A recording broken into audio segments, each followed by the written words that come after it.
Hello students, question number 21 from JEE Main 2023, 8 April, shift 2.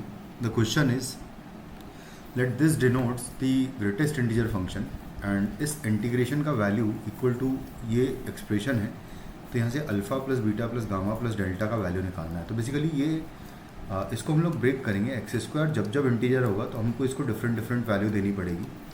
तो x square का पहला breaking होगा 0 से लेके 1 तक, फिर नेक्स्ट ब्रेकिंग आएगा,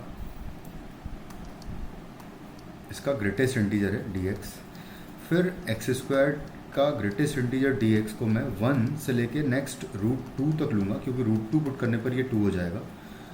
फिर √2 के बाद हम लोग इसको √2 से लेके √3 पुट करूँगा मैं, तो √2 से लेके √3 एक्स स्क्वायर dx आएगा, एक्स स्क्वायर dx प्लस फिर √3 से लेके 2 तक ले लेंगे, 2 यानी कि √4 होगा बेसिकली।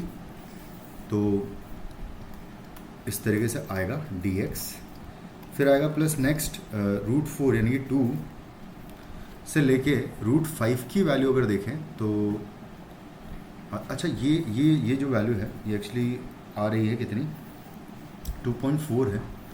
तो √5 बेसिकली हमको देखना है कि √5 कहाँ तक आएगा। तो यहाँ पर √5 का वैल्यू अगर निकालें तो ये हो जाएगा 2।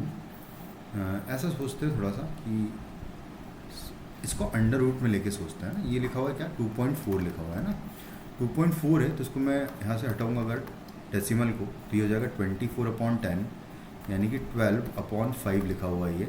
इसको अंडर रूट के अंदर लिखेंगे तो आएगा 144/25 आएगा, और इसका रूट है ये। तो ये बेसिकली 25 को अगर 25 से अगर 144 को डिवाइड करेंगे तो 5 से ज़्यादा आ रहा है, यानी कि ये नंबर बड़ा है बेसिकली √5 से। तो इसको पहला इंटरवल तो मैं √5 तक ही लूँगा। उसके बाद फिर नेक्स्ट ये √6 नहीं आएगा, क्योंकि 6 टाइम्स कैंसिल आउट नहीं होगा। अगर यहाँ 150 होता तो ये 6 टाइम्स कैंसिल आउट होता। तो बस यहाँ तक इसको ब्रेक करना पड़ेगा, और नेक्स्ट लास्ट ब्रेकिंग जो आएगा वो सिर्फ √5 से लेके 2.4 तक आएगा। और यहाँ पर जो भी आएगा खैर लिख लेंगे वो तो, और dx आएगा कुछ इस तरीके से आएगा। बस आप डायरेक्टली लिखें अगर, तो इसका वैल्यू तो यहाँ पर ग्रेटेस्ट इंटीजर का 0 आ जाएगा, और 0 dx होगा 0 से 1 तक, प्लस यहाँ पर आ जाएगा 1 dx,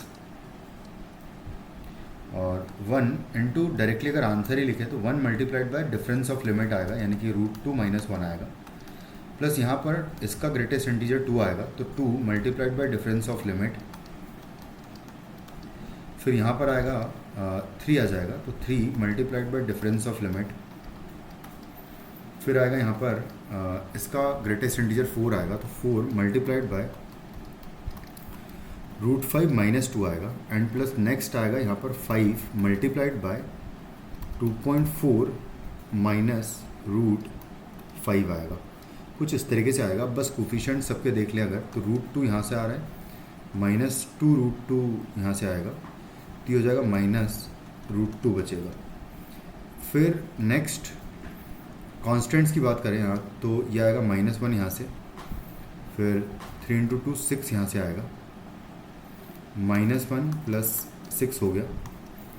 उसके बाद फिर नेक्स्ट यहाँ से आएगा 4 × 2 यानी कि -8 आएगा ये, और इसको 5 से मल्टीप्लाई करूँगा अगर 2.5 को, ये 12.5 था तो 12 हो जाएगा बेसिकली इसका वैल्यू।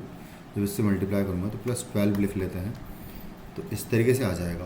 तो इसको कैलकुलेट कर लेते हैं एक बार, तो 12 और 6 18, 18 - 8 हो जाएगा 10, 10 में से 1 गया तो बचा 9। तो फाइनली यहाँ पर लीडिंग में यहाँ पर हम लिख लेते हैं 9 माइनस √2 आएगा। फिर √3 अगर देखें तो यहाँ से आएगा, और √3 यहाँ से भी आएगा, तो 2√3 माइनस √3 हो जाएगा -√3, तो यहाँ आ जाएगा -√3।